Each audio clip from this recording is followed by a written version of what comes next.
نبی اکرم نور مجسم شفیع معظم صلی اللہ علیہ وسلم کی جلوہ گری سے پہلے پوری تاریخ میں تواتر کے ساتھ آپ کا تذکرہ ہوتا رہا اور آپ کے آنے کی دعائیں مانگی جاتی رہیں۔ جب بھی لوگ اکٹھے بیٹھتے تھے تو رسول اکرم صلی اللہ علیہ وسلم کی نشانیوں کا تذکرہ کرتے تھے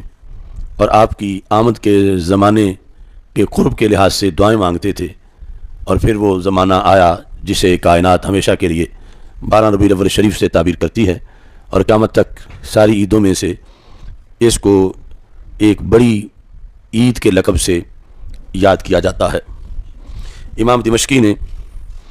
جامع الاثار فی مولد النبی المختار کی پہلی جلد کے اندر یہ لکھا ہے، اور یہی بات امام بہقی نے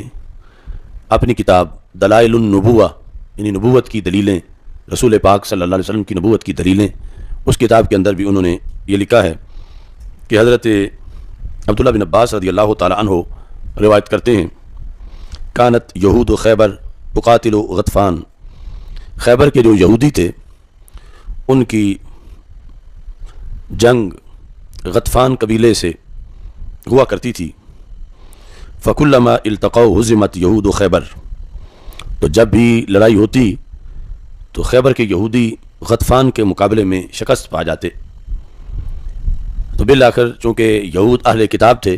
تو انہوں نے اپنی علمی مراجع اور مآخذ سے دعا تلاش کی کہ جس کی وجہ سے ان کو جنگ میں فتح حاصل ہو۔ فعاذت الیہود بہذا الدعاء، تو پھر یہود نے ایک دعا ڈھونڈ لی اور اس دعا کی قوت سے انہوں نے جنگ لڑی۔ دعا یہ تھی، اللہم انا نسألک بحق محمد صلی اللہ علیہ وسلم النبی الامی الذی وعدتنا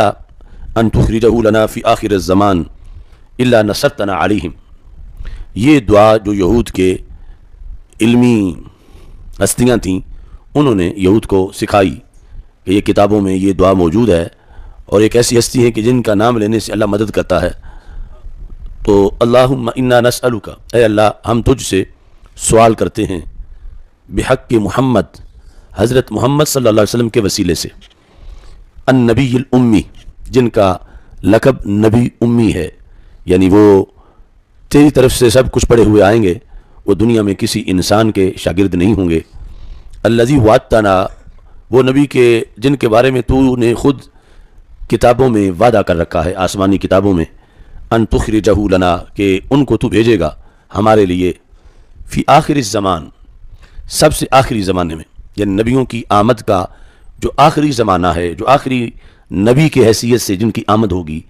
یہ وعدہ تو نے کر رکھا ہے کہ نام ان کا محمد صلی اللہ علیہ وسلم ہوگا، اور وہ نبی امی ہوں گے، اور وہ آخری نبی ہوں گے۔ اے اللہ ہم ان کے نام کے وسیلے تجھ سے دعا کرتے ہیں تو ہماری مدد کر، الا نصرتنا علیہم،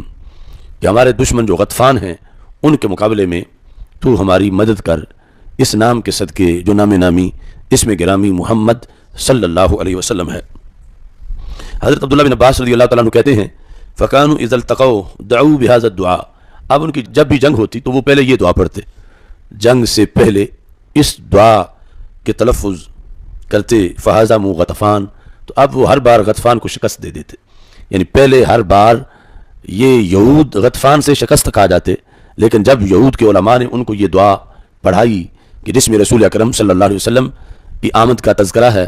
کہ اے اللہ تو نے وعدہ کیا ہے کہ تو انہیں بھیجے گا، تو اگرچہ آئے تو نہیں دنیا میں، لیکن ان کے نام کے صدقے ہی تو ہماری مدد کر دے۔ اور پھر دعا کے اندر رسول اکرم صلی اللہ علیہ وسلم کی ختم نبوت کا بھی ذکر ہے کہ نبیوں کی آمد کے جو اوقات ہیں ان سے سب سے آخری موقع ان کی آمد کا ہے، ان کے بعد کوئی نبی نہیں آئے گا۔ تو رسول اکرم نور مجسم شفیع معظم صلی اللہ علیہ وسلم کا تذکرہ اس طرح امتوں میں آپ کی آمد سے پہلے بھی برکت کے حصول کے لیے اور مدد کے حصول کے لیے کیا جاتا تھا، اور اس تذکرے میں آپ کے نبی ہونے کا بھی ذکر تھا، اور یہ کہ آپ سب سے آخر میں اس دنیا میں رونق افروز ہوں گے، اس چیز کا تذکرہ بھی موجود تھا۔ اور پھر رسول اکرم صلی اللہ علیہ وسلم کی جلوہ گری کا جو رب نے پہلی کتابوں کے اندر وعدہ کر رکھا تھا، اس وعدے کا بھی حوالہ دیا جاتا تھا۔ تو اس سے اندازہ لگایا جا سکتا ہے کہ آمد مصطفیٰ صلی اللہ علیہ وسلم جب کائنات میں نہیں ہوئی تھی، اس وقت آپ کی آمد کے تذکرے سے جب اتنی برکات حاصل کی جا رہی تھی، تو جب آپ واقعی اس دنیا میں تشریف لے آئے اور پھر آپ اپنی شریعت لے آئے اور پھر اس شریعت کو دنیا میں نافذ کیا اور پھر وہ شریعت آج بھی ہمارے پاس موجود ہے، تو اب وہ آمد کی گھڑی کہ جس کا بالفعل فیض ہمارے پاس موجود ہے، اب اس کا تذکرہ کس قدر مشکل کشائی اور حاجت روائی کا کام کرے گا کہ جب کہ ابھی آمد ہوئی بھی نہیں تھی،